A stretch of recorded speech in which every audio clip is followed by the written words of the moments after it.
Tapos, kinabukasan, tinanong kami ng kapitbahay, Pare Ruel, nakita niyo ba isang manok namin? Hindi eh. Naalala ko pala yung kinain namin kagabi, inadobo pala ng tatay ko. Diba? Ganun talaga eh. Minsan, gagawin mo lahat para sa pamilya mo. Siyempre, nung bata ako, thankful ako. Diba? Na may kinakain kami. Kaya, ang sasabihin ko lang po, maliit or malaki, ano yung pahalagahan po natin, di ba? I-appreciate po natin yun.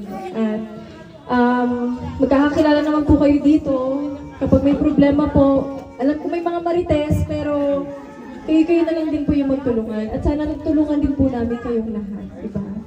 Kaya ayun, maraming salamat po. At wag po natin, syempre, kalimutan po salamatan si Lord.